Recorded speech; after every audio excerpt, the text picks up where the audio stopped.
Aura, let's talk about you being a social media personality. You're probably one of the most bashed. Paano yan nakaka-apekto sa'yo? And do you know why?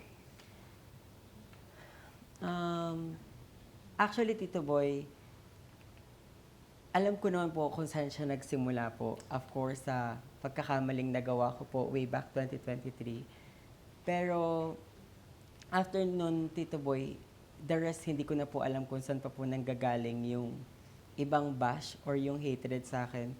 Kasi lahat naman po ng ginagawa ko po ngayon is para sa sarili ko po. And hindi ko na po alam kung saan nanggagaling na po yung bash sa akin ngayon. Pero siguro po, dun po, sa gender identity ko po siguro or sa prepared pronouns ko po, hindi po sila masaya. Siguro Okay. po dun po. Hanggang ngayon, nagbabasa ka pa rin? Opo, Tito Boy. Hindi po kasi maiwasan eh. Oo. You engage. Sumasagot ka eh. Opo. Di ba? Others, choose to keep quiet. Ikaw, inilalaban mo. Kasi Tito Boy, ilang taon ko pong pinilit manahimik. And parang this year po talaga, napagdesisyonan ko na parang ito yung taon para mag-stand up for myself. So parang sinimulan ko siya, especially nung January 1 po. Ako po yung unang bunot, ako po yung unang na-bash or napag-tripan online. And tinry ko pong sumagot sa basher. Why kasi, was that so?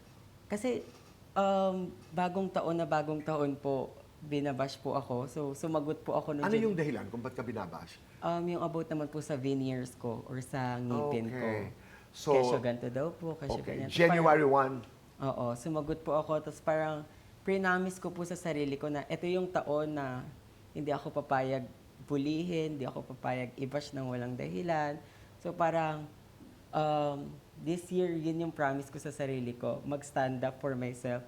Up until lately po, medyo nakukonsume na po ako ng basher kasi lalo na po sa recent incident po na nangyari na hindi ko akalain po na genuinely sincere or nagkikare naman po pala yung comment, pero ang pagkakaintindi ko po is attack pa rin or bash pa din. Siguro po kasi Tito Boy, sa araw-araw na naging routine or pattern ko na nasumagot sa mga basher, parang feeling ko po lahat ng sinasabi sa akin attack na or bash na. So yung trauma response ko po or yung nagiging initial reaction ko lagi is sumagot po ng mas masakit na salita. Lumaban. Or lumaban.